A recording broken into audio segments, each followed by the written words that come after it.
Hi friends, ಎಲ್ಲರಿಗೂ one step to success smart ಕ್ಲಾಸಸ್ಗೆ ಸ್ವಾಗತ. ನೋಡಿ ಫ್ರೆಂಡ್ಸ್, ನಾವಿವಾಗ 6ರಿಂದ 10ನೇ ತರಗತಿಯವರೆಗಿನ ಸಮಾಜ ವಿಜ್ಞಾನದ ಪ್ರಶ್ನೆಗಳನ್ನ ಡಿಸ್ಕಷನ್ ಮಾಡ್ತಾ ಬರ್ತಾ ಇದ್ವಿ. ಇವಾಗ 341ನೇ ಪ್ರಶ್ನೆ, ಮರುಭೂಮಿಯ ಭೂಖಂಡ ಎಂದು ಯಾವ ಖಂಡವನ್ನು ಕರೆಯುತ್ತಾರೆ? ಇದಕ್ಕೆ ಸರಿಯಾದ ಉತ್ತರ ಆಸ್ಟ್ರೇಲಿಯಾ.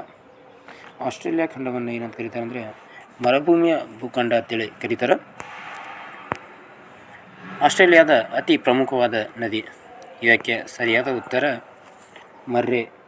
ಮರ್ರೆ ಎಂಬ ನದಿಯು ಆಸ್ಟ್ರೇಲಿಯಾದ ಪ್ರಮುಖವಾದ ನದಿಯಾಗಿದೆ. ಅದೇ ರೀತಿಯಾಗಿ ನೈಲ್ ನದಿ. ನೈಲ್ ನದಿ ಇದು ಪ್ರಪಂಚದ ಅತಿ ಉದ್ದವಾದ ನದಿ. ಪ್ರಪಂಚದ ಅತಿ ಉದ್ದವಾದ ನದಿ ಯಾವುದು? ನೈಲ್ ನದಿ. ಅದೇ ರೀತಿಯಾಗಿ ಅಮೆಜಾನ್ ನದಿ ಪ್ರಪಂಚದ ಅತಿ ದೊಡ್ಡ ನದಿ. ಅಮೆಜಾನ್ ನದಿ ಕಂಡುಬರುವುದು ದಕ್ಷಿಣ ಅಮೆರಿಕಾ ಖಂಡದಲ್ಲಿ. ನೈಲ್ ನದಿ ಕಂಡುಬರುವುದು ಆಫ್ರಿಕಾ ಖಂಡದಲ್ಲಿ. ಪ್ರಪಂಚದ ಅತಿ ದೊಡ್ಡ ಏಕಶಿಲೆ, ಇದಕ್ಕೆ ಸರಿಯಾದ ಉತ್ತರ ಆಯರ್ಸ್.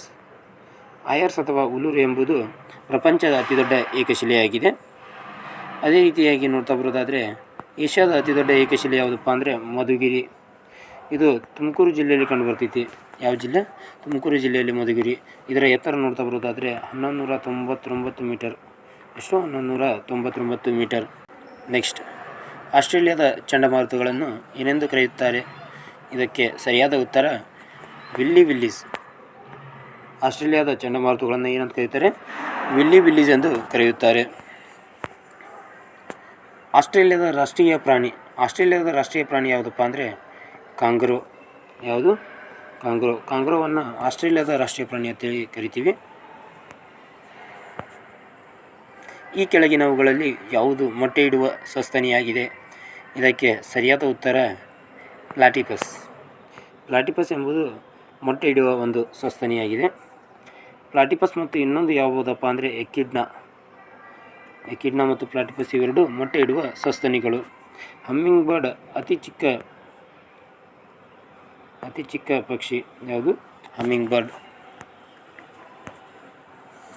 ಅಪರೂಪದ ಪ್ರಾಣಿ ಪಕ್ಷಿಗಳ ನಾಡು ಎಂದು ಯಾವ ಖಂಡವನ್ನು ಕರೆಯುತ್ತಾರೆ?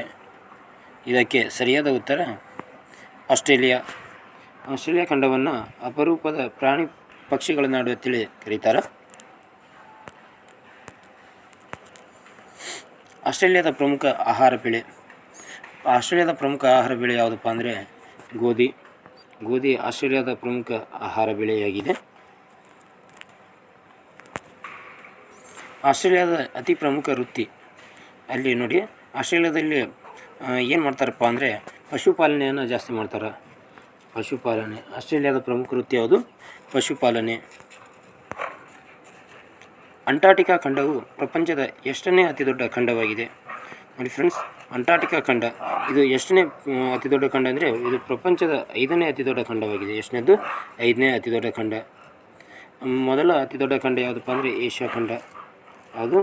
ಏಷ್ಯಾ. 2ನೇ ಸ್ಥಾನದಲ್ಲಿ ಆಫ್ರಿಕಾ.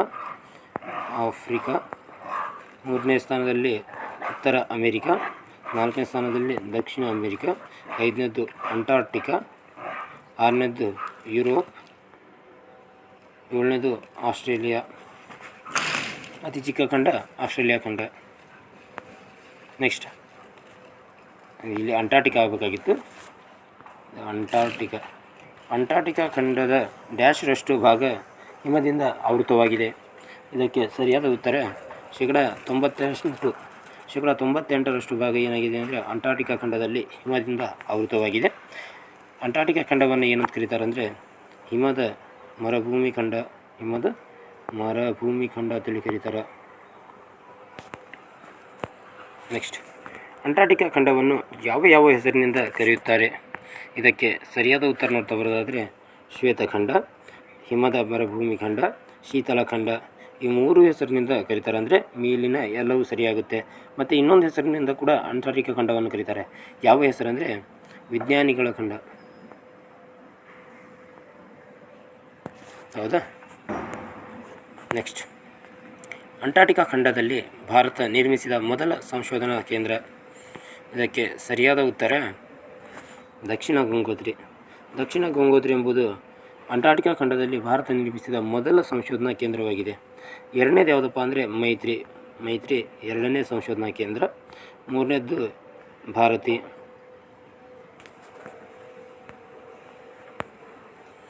ಅಂಗೋರ್ ವಾಟ್ ದೇವಾಲಯ ಕಂಡುಬರುವುದು.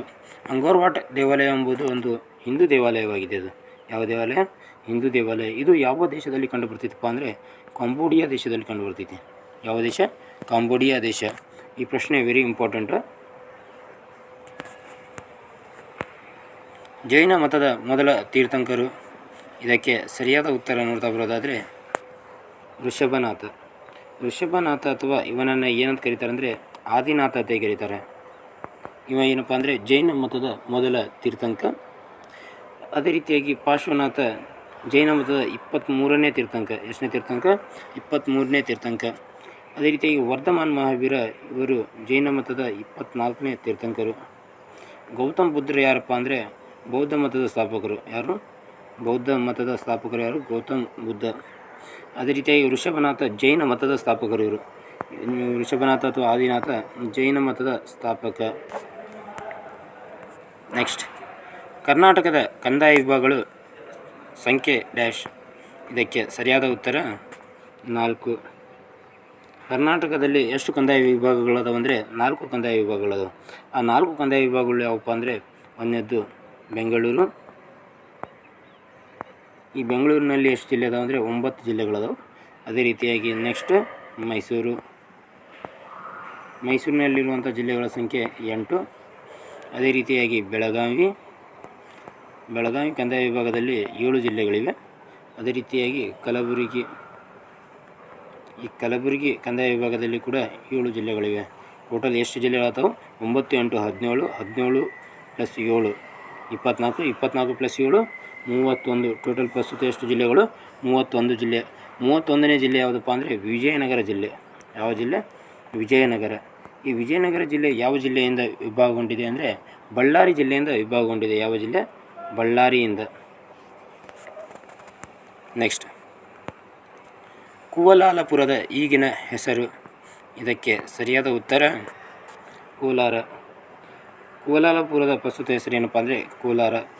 ಅದೇ ರೀತಿಯಾಗಿ ವಿಜಯಪುರದ ಹಿಂದಿನ ಹೆಸರು ಏನಿತ್ತಪ್ಪ ಅಂದರೆ ಬಿಜಾಪುರ. ಏನಿತ್ತು? ಬಿಜಾಪುರ. ನೆಕ್ಸ್ಟ್, ಬೆಂಗಳೂರಿನ ಹಿಂದಿನ ಹೆಸರು ಏನಿತ್ತಪ್ಪ ಅಂದರೆ ಬೆಂದಕಾಳೂರು. ಏನಂತಿತ್ತು? ಬೆಂದಕಾಳೂರು.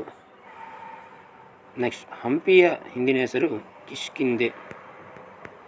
ಏನಂತಿತ್ತು? ಕಿಷ್ಕಿಂದೆ. ನೋಡಿ, ಕೋಲಾರದ ಹಿಂದಿನ ಹೆಸರು ಕೋಲಾಲಪುರ, ವಿಜಯಪುರದ ಹಿಂದಿನ ಹೆಸರು ಬಿಜಾಪುರ, ಬೆಂಗಳೂರದ ಹಿಂದಿನ ಹೆಸರು ಬೆಂದಕಾಳೂರು, ಹಂಪಿಯ ಹಿಂದಿನ ಹೆಸರು ಕಿಷ್ಕಿಂದೆ. ಅಂದರೆ ಹಳೆಯ ಹೆಸರುಗಳು ಇವು. ನೆಕ್ಸ್ಟ್, ವಿಶ್ವವಿಖ್ಯಾತ ಜೋಗ ಜಲಪಾತ ಇರುವ ಜಿಲ್ಲೆ. ಇದಕ್ಕೆ ಸರಿಯಾದ ಉತ್ತರ ಶಿವಮೊಗ್ಗ. ವಿಶ್ವವಿಖ್ಯಾತ ಜೋಗ ಜಲಪಾತ ಎಲ್ಲಿ ಕಂಡುಬರ್ತಿತ್ತಪ್ಪ ಅಂದರೆ ಶಿವಮೊಗ್ಗ ಜಿಲ್ಲೆಯಲ್ಲಿ ಕಂಡುಬರುತ್ತೆ. ಈ ಜೋಗ ಜಲಪಾತ ಯಾವ ನದಿಯಿಂದ ನಿರ್ಮಾಣವಾಗಿದೆ ಅಂದರೆ ಶರಾವತಿ ನದಿಯಿಂದ ನಿರ್ಮಾಣವಾಗಿದೆ. ಯಾವ ನದಿ? ಶರಾವತಿ ನದಿ. ಇದು ಎಲ್ಲಿ ಕಂಡುಬರ್ತಿತ್ತಪ್ಪ ಅಂದರೆ ಶಿವಮೊಗ್ಗ ಜಿಲ್ಲೆಯ ಸಾಗರ ತಾಲೂಕಿನ ಗೇರುಸೊಪ್ಪ ಎಂಬ ಸ್ಥಳದಲ್ಲಿ ಕರೀತಾರೆ. ಗೇರುಸೊಪ್ಪ ಎಂಬ ಸ್ಥಳದಲ್ಲಿ ಇದು ಕಂಡುಬರ್ತೈತಿ. ಅದಕ್ಕಾಗಿ ಈ ಜಲಪಾತವನ್ನು, ಜೋಗ ಜಲಪಾತವನ್ನು ಗೇರುಸೊಪ್ಪ ಜಲಪಾತ ಅಂತಲೂ ಕೂಡ ಕರೀತಾರೆ. ನೆಕ್ಸ್ಟ್, ಗುಡವಿ ಪಕ್ಷಿಧಾಮ ಕಂಡುಬರುವ ಜಿಲ್ಲೆ. ಇದಕ್ಕೆ ಸರಿಯಾದ ಉತ್ತರ ಶಿವಮೊಗ್ಗ.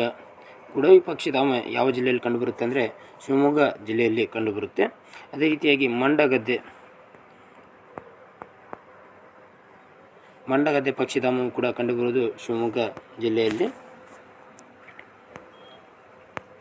ಕೊನೆಯ ಪ್ರಶ್ನೆ, ಕರ್ನಾಟಕದ ಯಾವ ಜಿಲ್ಲೆಯಲ್ಲಿ ರಾಮದೇವರ ಬೆಟ್ಟ ರಣಹದ್ದು ಪಕ್ಷಿಧಾಮ ಕಂಡುಬರುತ್ತದೆ? ಇದಕ್ಕೆ ಸರಿಯಾದ ಉತ್ತರ ರಾಮನಗರ. ಕರ್ನಾಟಕದ ರಾಮನಗರ ಜಿಲ್ಲೆಯಲ್ಲಿ ರಾಮದೇವರ ಬೆಟ್ಟ ರಣಹದ್ದು ಪಕ್ಷಿಧಾಮಗಳು ಕಂಡುಬರುತ್ತವೆ. ಇದಿಷ್ಟು ಏನಾಗಿತ್ತಪ್ಪ ಅಂದರೆ 6ರಿಂದ 10ನೇ ತರಗತಿವರೆಗಿನ ಸಮಾಜ ವಿಜ್ಞಾನದ ಪ್ರಶ್ನೆಗಳ ಡಿಸ್ಕಷನ್ ಆಗಿತ್ತು. ಇದೇ ರೀತಿಯಾಗಿ ಬೇರೆ ಬೇರೆ ಕ್ಲಾಸ್ಗಳಿಗಾಗಿ ನಮ್ಮ ಚಾನಲನ್ನು ಸಬ್ಸ್ಕ್ರೈಬ್ ಮಾಡ್ಕೊಳ್ಳಿ. ಧನ್ಯವಾದಗಳು.